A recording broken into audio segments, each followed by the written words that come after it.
6 dan di Mall Mangga 2 Square, lantai UG, Blok A nomor 110, Jakarta Utara dengan nomor telepon 021 947 55 327.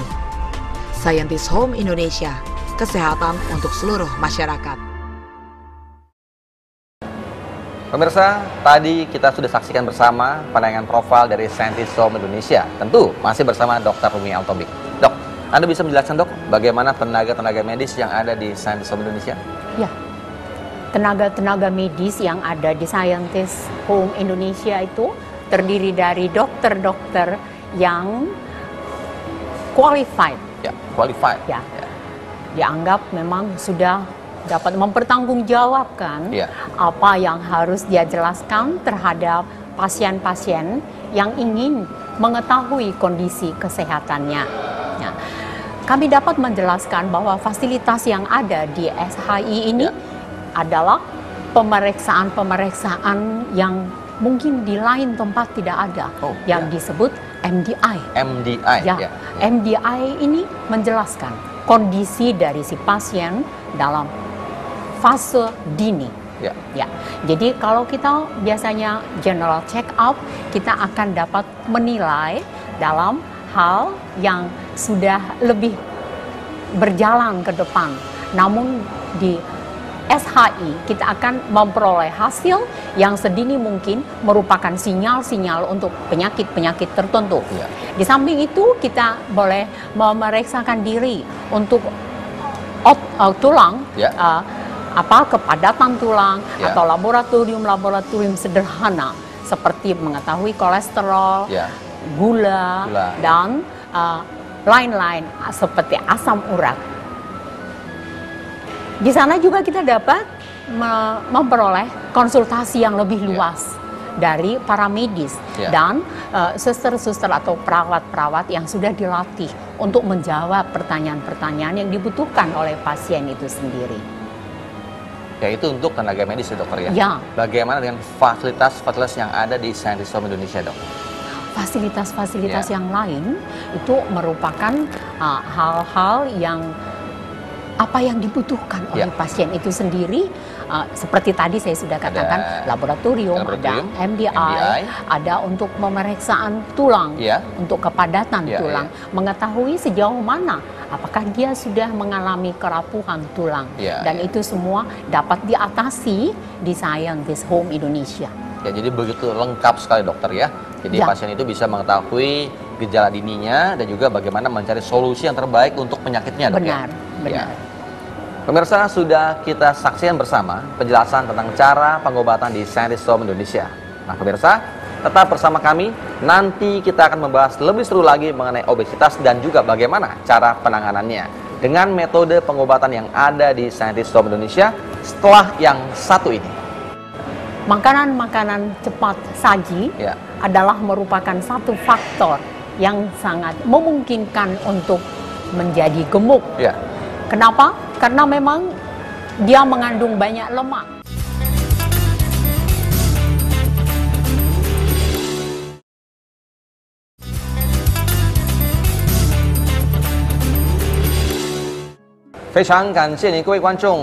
Ke Scientist Home Indonesia Talk Show 和我 Freddy Suha, Dr. Rumi Altobing. Pemirsa, ada banyak faktor yang menyebabkan obesitas. Terlalu sering memakan makanan cepat saji yang tinggi kalori dan kurangnya pergerakan otot yang dibutuhkan sehari-hari. Dan juga tidak bisanya seseorang dalam mengendalikan nafsu makannya adalah beberapa faktor penyebab dari obesitas. Tapi apakah benar hanya itu yang menjadi faktor penyebab orang menderita obesitas? Apakah ada faktor lainnya? Lalu, bagaimana penanganan yang dilakukan oleh Scientist Home Indonesia untuk penderita obesitas? Karena itulah, saya akan bertanya kepada Dr. Rumi Altobing. Ya, dok, kalau kita benar bicara obesitas dok ya, ini kan terlalu makan cepat saji nih dok, junk food. Ya, benar. Apakah ini benar dok? Bisa menyebabkan orang menderita obesitas dok? Ya. Makanan-makanan cepat saji adalah merupakan satu faktor yang sangat memungkinkan untuk menjadi gemuk. Kenapa? Karena memang dia mengandung banyak lemak.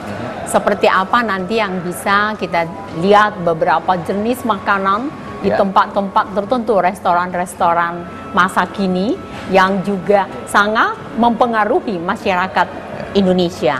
Bukan hanya di DKI Jakarta, namun di kampung-kampung, di desa-desa juga mereka sudah merindukan makanan ini. Nah, apa akibatnya? Tentunya mereka akan mengalami obesitas seperti apa yang telah dipertanyakan oleh Ko Freddy tadi. Nah, untuk itu jawaban dari pertanyaan yang menyatakan apakah ada hubungan, benar ada hubungan karena dia mengandung banyak lemak, purin, dan mungkin juga garam-garam yang bisa menyebabkan obesitas. Tadi makanan junk food adalah salah satu penyebab dok ya untuk penderita obesitas. Lalu tidak bisa mengendalikan nafsu makan yang begitu besar, kurangnya berolahraga mungkin. Apakah ada lagi dok selain faktor tadi, faktor lainnya yang bisa menyebabkan obesitas dok? Penjelasan ini mungkin akan saya berikan dengan contoh. Seseorang itu berusaha untuk menurunkan berat badan dengan maksimal, dengan segala usaha. Tadi dengan makanan yang tidak terkendali, dia sudah mengendalikan makanannya. Dengan olahraga yang begitu fitness dengan segala macam, tetapi itu juga tidak menurunkan berat badan. Lalu apa yang terjadi? Inilah yang harus kita sadari bersama, bahwa hal yang penting juga adalah gain. Memang di bawah lahir, sel-sel seseorang itu sudah bakatnya menjadi gemuk. Untuk inilah kita harus waspada dari anak-anak atau sedini mungkin pencegahan berat badan. Dari 0 sampai 5 tahun kita harus mengikuti apa ukuran-ukuran yang harus dia tentukan. Misalnya dalam tadi ada rumus ya Pak ya, tetapi itu rumus itu tidak berlaku untuk anak kecil. Mereka itu mempunyai standar tertentu, tinggi badan, umur, dengan berat badan harus sekian, sehingga mengikuti grafik yang ada. Kalau ini kita ikuti untuk anak-anak yang dari kecil tetap normal, kemungkinan selnya itu sudah terbentuk sedemikian rupa, sehingga dalam dewasanya nanti dia tidak akan mengalami obes. Baik. Lalu cara yang terbaik dokter ya, cara yang tepat untuk mengurangi resiko penyakit ataupun resiko dari obesitas itu apa dok? Untuk mengurangi risiko obesitas seperti tadi kita sudah jelaskan, memang faktor makanan sudah harus, faktor olahraga sudah juga, dan jangan berputus asa, jangan putus asa. Never give up dok. Karena tanpa motivasi yang sangat kuat, seseorang itu dengan gagalnya tidak bisa menurunkan berat badan, dia akan kembali dengan kebiasaannya tadinya dan merasa nyaman dalam kondisi obesitas ini. Tapi ada beberapa kasus dokter bahwa orang yang obesitas dia tidak sabar dok dengan menggunakan cara alternatif lebih cepat dengan suntikan-suntikan. Itu apakah berbahaya dok? Kalau kita mengatakan bahwa itu berbahaya, benar berbahaya.